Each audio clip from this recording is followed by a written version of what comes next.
Adiós. Hola gente, ¿qué tal? ¿Cómo estamos? Aquí Marcos el canal, estamos en Diablo 4 y vamos a continuar con estos pequeños relatos. Este es el episodio 3. Another night, and you brought more ale. Stronger stuff this time. Essential for keeping warm here in the fractured peaks. Pour me a cup. Tonight is a long, sad tale of bravery and betrayal, and the great blight of destruction that changed the very fabric of our world.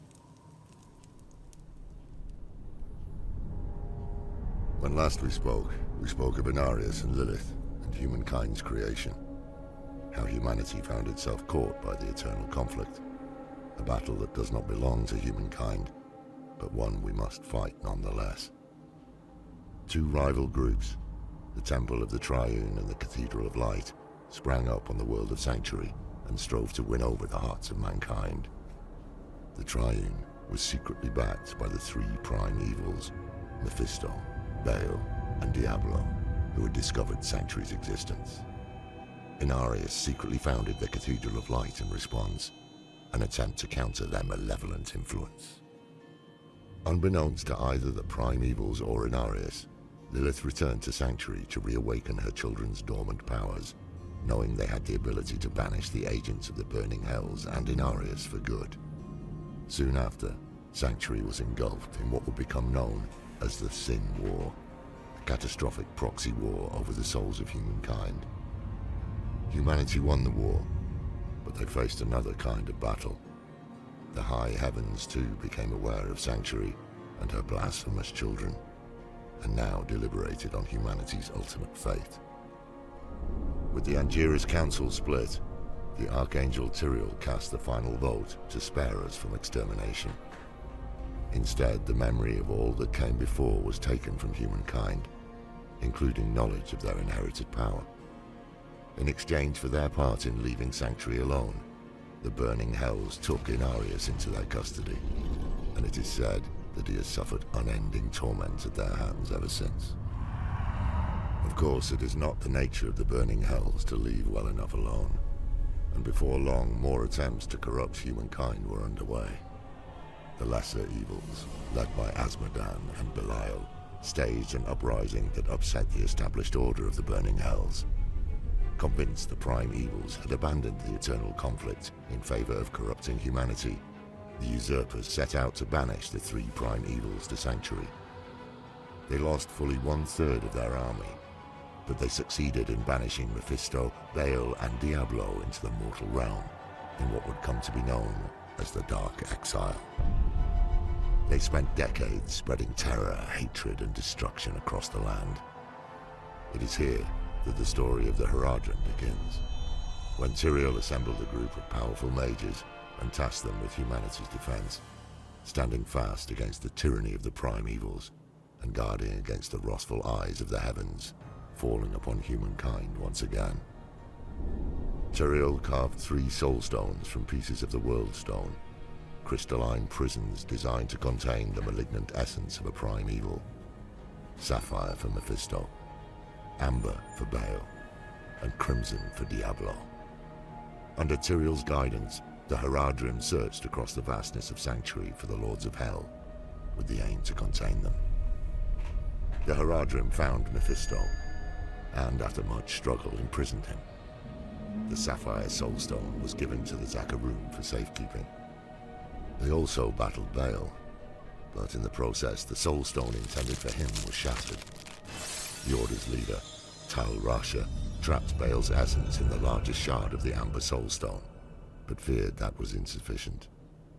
The Haradrim concluded they could fuse the shard to a human body in an effort to better contain Baal's power. Tal Rasha selflessly volunteered his own body to contain the Lord of Destruction's raging essence. Tyrael himself took up the solemn duty of driving the shard into Tal Rasha's heart. The grieving Haradrim sealed away their noble leader within a subterranean tomb, believing they were leaving him to suffer torment beyond imagination as he struggled to hold fast the monstrous Lord of Destruction for all of time. In the wake of this tragedy, Jared Kane took leadership of the bruised and battered mages. Together, The Haradrim spent nearly 10 years following Diablo's path of terror through Sanctuary, until finally coming to blows and containing him within the Crimson Soulstone. Diablo's Soulstone was carefully hidden deep in a labyrinthian cave system by the Haradrim. To guard the great evil hidden in its depths, a Haradric monastery was built atop the caves. The hope, I believe, was that it would never be disturbed, and that Diablo would be forgotten in the great below, his influence fading with time. But that was not to be. No prison can last forever. So long as a key exists, its door can be opened. The land near that small monastery would eventually be settled, and the quiet, prosperous town of Tristram was founded there. None could have known, except perhaps Diablo, the grim fate that would befall the unfortunate souls that called Tristram home. Over time, foreign powers influenced the land, and Tristram became politically significant. At the behest of the Zakharum Church, and guided by Archbishop Lazarus, a Zakharum lord named Leoric crowned himself king of Kandurus and made Tristram his capital. He converted the old Haradric monastery into his seat of power, unaware of the threat that lurked beneath. Leoric was wise and just, ushering in an era of peace and prosperity for Tristram. But with time, his outlook darkened, and he grew irrational, his mind slipping towards madness and paranoia. The king began ordering the execution of any who questioned him. People started calling him the Black King. He declared war on the neighboring kingdom of Westmarch, in part thanks to Lazarus's counsel, an unjust and unwinnable war. Leoric's eldest son Aidan joined the fight, seeking approval from his father. Shortly after Aidan's departure, Leoric's youngest son Albrecht went missing. Leoric tortured and executed many of his own people in his frenzy to find his son. His knights, freshly returned from the war and appalled at the state of their kingdom, were forced to slay the Black King to stop the brutality. In an attempt to honor the man he had been, Leoric was given a proper burial in the old catacombs. Aidan too returned to find a kingdom in shambles. Rumors of the horrific happenings in Tristram spread, along with the news of the appearance of demonic creatures, and brought adventurers to Tristram. Two such adventurers joined Prince Aidan when he entered the catacombs to find his brother Albrecht. During this harrowing journey, Aidan was forced to strike down his own father, who had been reanimated as a foul entity called the Skeleton King. Continuing on, Aidan soon found Diablo himself. After a great battle of fire and steel, the Lord of Terror was defeated. But this ending is not a happy one. For Diablo had twisted young Albrecht's body into his own demonic form. In slaying the demon, Aidan had slain his younger brother. Distraught, Aidan pulled the soul stone from Albrecht and plunged it into his own body. In the weeks that followed, Aidan would seek comfort with a local witch named Adria. Slowly succumbing to Diablo's influence, Aidan eventually traveled east from Tristram and became known as the Dark Wanderer, set on liberating Baal and Mephisto. As the Dark Wanderer traveled east, a new group of adventurers arrived in Tristram. They rescued Deckard Cain from the ruins of Tristram, who implored them to give chase. Soon the party found themselves taking part in a dangerous pursuit of the Lord of Terror. Following the Dark Wanderer's path towards the tomb of Tal Rasha, the adventurers would face the lesser evils of Andariel and Juriel, who had rallied to Diablo's aid. Instead of Tal Rasha, they discovered Tyrael imprisoned in the tomb. Baal, still using Tal Rasha as a vessel, had escaped imprisonment to join Diablo in his guise as the Dark Wanderer. Together they had overcome Tyrael and trapped him in the prison he'd made for Baal so long ago. The heroes pressed on to find Mephisto, the Lord of Hatred, deep in the jungles of Kurast. Once more the heroes were too late to stop Diablo, as he shed what little of Aidan remained. Reverting to his monstrous demonic form, before returning to the burning hells to rally his demonic legions. Mephisto remained behind, believing he could defeat the brave pursuers. His confidence was misplaced. The Lord of Hatred was defeated and sealed in the Sapphire Soulstone. The heroes followed the Lord of Terror into the burning hells, thinking only of Sanctuary and not the grim fate that likely awaited them there. At Tyrael's request, the heroes confronted the corrupted angel Isuel on the Plains of Despair. In slaying him, the heroes freed Isuel's spirit, and he informed them that the Prime Evils knew how to corrupt the Soulstones. With this information, Cain sent the heroes to the Hellforge to destroy the Sapphire Soulstone, in the hopes that this would prevent Mephisto from manifesting in this world ever again. Once there, they had to defeat a demon called Hephasto the Armorer, a towering monstrosity with wide horns.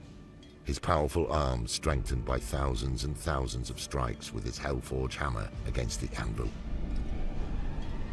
After successfully destroying the Sapphire Soulstone, the heroes traveled deep into the wastes of the burning hells to face the Lord of Terror himself.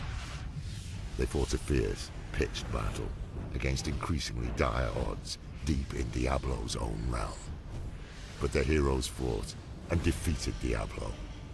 They pulled the shard from Diablo's head, trapping his essence inside, and returned to the Hellforge to destroy it as well. With this momentous achievement, only Baal remained to threaten Sanctuary. Unfortunately for us, even one prime evil can unleash inconceivable devastation. As the heroes struggled with Diablo in Hell, Baal, Lord of Destruction, set his demonic army on a course to Mount Arreat, annihilating all in his path on the way to his prize, the World Stone. Survivor accounts describe the prime evil atop his litter, surveying the barbarian city of Secheron with ravenous malice and an insatiable lust for carnage. His vision for Sanctuary was a wasteland stained with blood. It is both humbling and horrifying to know how close he was to achieving that goal. Thanks to the bravery of the barbarians in the town of Harrogath at the base of Mount Arreat, Baal's army was temporarily repelled, buying time enough for reinforcements and the heroes that had slain Diablo and Mephisto to arrive. They fought their way through Baal's army, up the mountain, and finally into the very heart of Sanctuary, the World Stone Keep. Though our heroes ultimately defeated Baal, they could not stop his poisonous malice from infecting the World Stone. A difficult choice had to be made, and so it was. Tyrael chose to destroy the World Stone rather than let it fall to corruption. He hurled his great sword Eldruin at the World Stone, shattering it. Some of its shards fell to earth, imbued with power. The World Stone was nearly as large as the mountain that housed it, and its destruction turned the imposing peak of Mount Arreat into nothing more than a vast crater. Local settlements and tribes scattered to the wind, many forced to seek new homes. And it is in this new world, deeply wounded by the treachery of the Prime Evils, that the next chapter in our history unfolded.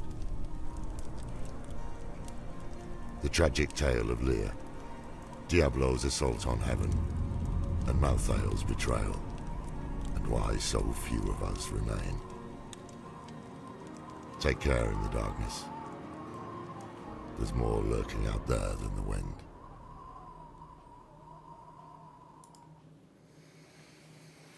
Pues la verdad que está bastante bien el lore, toda esta historia, la verdad que está bastante bien, así que espero que haya gustado tanto como a mí.